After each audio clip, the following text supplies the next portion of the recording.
Benetau's first range up to 40 feet is now being built by Slovenian yard Seascape, which has added both an increased performance sensibility to the cruiser racer and a Kiwi connection. The yacht's structure has been engineered by Auckland firm Pure Design and Engineering, bringing their America's Cup and race boat experience to the challenge of designing a production boat which is light but also cost effective to build.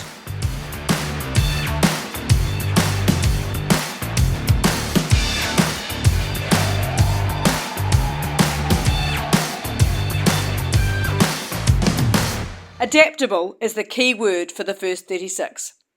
Out of the box, it's set up for cruising with a large cockpit with plenty of seating around a central table, plus a comfortable cruising interior. But with a few tweaks, she's ready to go for racing with a cleaner, more practical setup on deck and down below.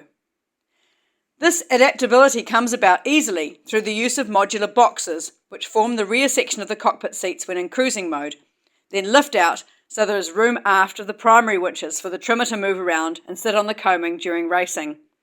These boxes easily clip on and off, replaced by slip-on rope tail bags, and act as storage as well as seating when back in place. The main adaptation down below is the clever reconfiguration of the galley by removing a chopping board bridge that links the main worktop to the central fridge unit, turning it into an island so sails can be stowed and people can move easily down either side. Tie up at the dock at the end of the day, put the board back in, and voila, you're back in off-duty mode. Up in the cockpit, drop in the boxes, put in the central table and unfold the drop leaves, chuck on the cockpit cushions and you're away relaxing, the generous beam and outward angled seating creating a roomy, entertaining space for family and guests.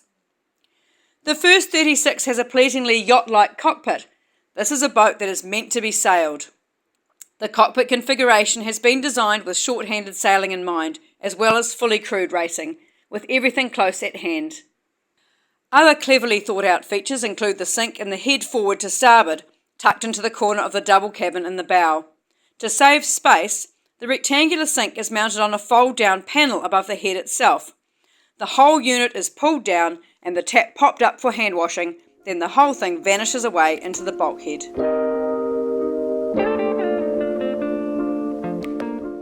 There's plenty of room for relaxing in the saloon, with a settee either side and a central table with leaves that fold down when in racing mode. On the starboard side, at the aft end of the settee, is a small dedicated nav station.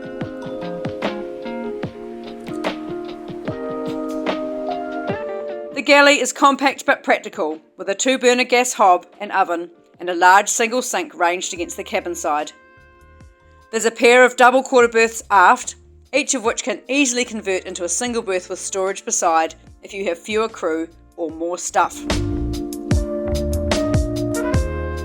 Overall, the interior decor is simple yet nautical, with clean white cabinetry, pale grey upholstery and a timber floor and detailing.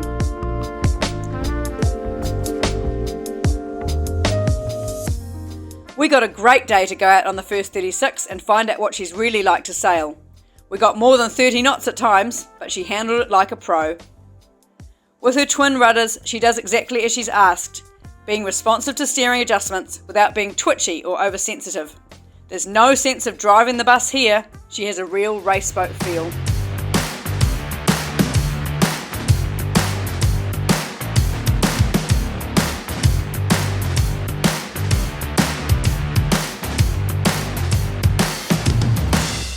The boat feels much larger than it is, with a hull length of 11 metres, her generous 3-metre beam carried well aft, and the high topsides make for a huge and roomy cockpit, generous side decks and plenty of space down below. A great combo for both racing and cruising. There's more than enough room for a family to holiday afloat comfortably with all the cruising features deployed, and the stripped out racing version makes the boat practical to use in competitive situations and a pleasure to sail.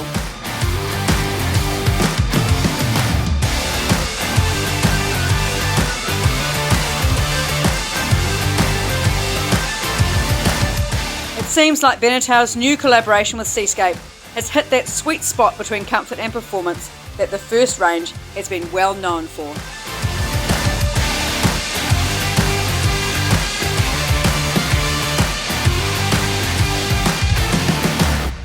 John Ecclestone from Boating New Zealand. Thanks for watching. If you'd like to see more of these videos, please subscribe to our channel.